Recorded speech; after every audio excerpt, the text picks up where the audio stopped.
दुनिया में तेजी से बढ़ती अर्थव्यवस्थाओं में शामिल भारत का बजट आ रहा है। वित्त मंत्री निर्मला सीतारमण अपना लगातार 8वां बजट पेश कर रही हैं। इस बजट में सभी की निगाहें मध्यम वर्ग के लिए वह प्रतीक्षित कर राहत पर होगी। सीतारमण ने 2019 में अपने पहले बजट में चमड़े के ब्रीफकेस को बही खाते से बदल दिया था।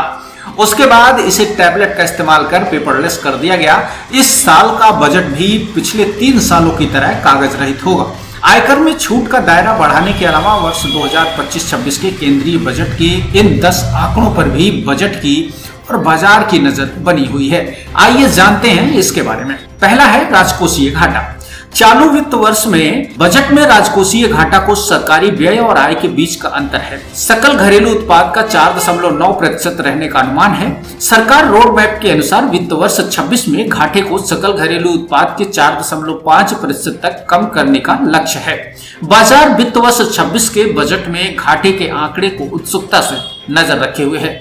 दूसरा है पूंजीगत व्यय। इस वित्त वर्ष के लिए सरकार का नियोजन पूंजीगत व्यय 11.1 लाख करोड़ रुपए है। हालांकि लोकसभा चुनाव के कारण पहले 4 महीनों में धीमी सरकारी खर्च की वजह से पूंजीगत व्यय में देरी हुई है। हालांकि चालू वित्त वर्ष के बीच बचे महीनों में इतनी तेजी आने की उम्मीद है। वित्त वर्ष 2026 के बजट में वित्त मंत्री निर्मला सीतारमण के बजट में पूंजीगत व्यय की गति जारी रहने की उम्मीद है। तीसरी बात है ऋणों का रोड मैप बनाने। वित्त मंत्री अपने 2024-25 के बजट भाषण में कहा था कि 26 और 27 से राजकोषीय नीति का प्रयास राजकोषीय घाटे को प्रतिबंधित करने पर रहेगा, जिससे जीडीपी में सरकार को ऋण का प्रतिशत कम हो जाएगा। बाजार बजट में ऋणों के रोडमैप पर बारीकी से नजर रखेगा ताकि यह देखा जा सके कि वित्त मंत्री कब सामान्य सरकारी ऋण जीडीपी को 60% के लक्ष्य तक ला पाती है। इसके अलावा है उधार। वित्त वर्ष 2025 में सरकार का सकल उधार बजट 14.1 लाख करोड़ रुपए था।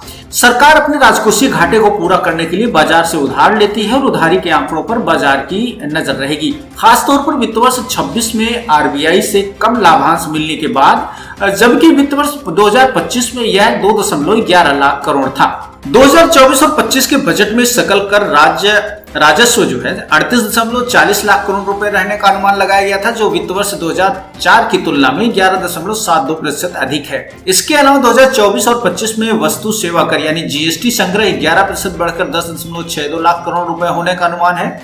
वित्त वर्ष 26 के जीएसटी राजस्व अनुमानों पर नजर रखी जाए तो चालू वित्त वर्ष में पिछले 3 महीनों में राजस्व वृद्धि धीमी रही है।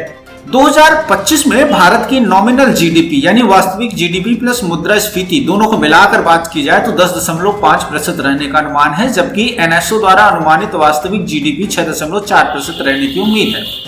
इसके अलावा सरकार के वित्त वर्ष 2025 में आरबीआई और वित्तीय संस्थानों से 2.33 लाख करोड़ रुपए और सीपीएसई से 56,250 करोड़ रुपए लाभांश के रूप में मिलने का अनुमान लगाया गया है। विविध पूंजी प्राप्तियों से जिनमें विनिवेश और परिसंपत्ति मुद्रीकरण से प्राप्त आय शामिल है, इसमें वित्त वर्ष 25 के बजट में इस मद से आय 50,000 करोड़ रुपए आंकी गई थी।